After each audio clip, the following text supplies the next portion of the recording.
Sur le terrain, au-delà d'être observateur, vit sa casquette d'officier supérieur.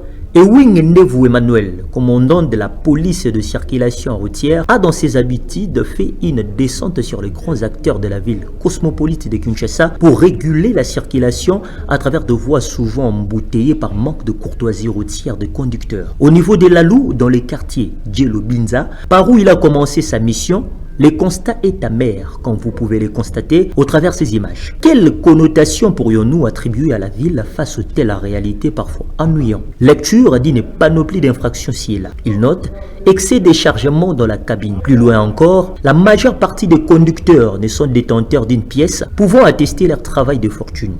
D'autres conducteurs, dont le service privé ont été certains parmi eux, appréhendés ayant de faux documents. Comme veut la règle, le commandant a été catégorique en rappelant à l'ordre tous ces fauteurs et les appréciant ensuite le bien fondé de s'aligner aux directives données par les éléments de PCR commis à cette charge. En cas de non-respect, ces fauteurs se verront écopés de lourdes sanctions. Le cortège du commandant a quitté Delvaux pour Maloueka et ça toujours dans sa mission de contrôle et de régulation. Dans cette partie de la capitale, le commandant a eu du pain sur la planche face aux motards qui ne savent ou piétinent de plein gré les ordres. La lourde tâche était celle de les conscientiser à cesser avec ces pratiques tendant à fragiliser l'autorité conférée aux régulateurs. À la suite, le commandant a vu et remédié à certaines bavures que font montre certains conducteurs, entre autres, mauvais chargement et exposition de personnes dans la cabine au risque des conséquences néfastes. Voir l'intention du commandant qui tient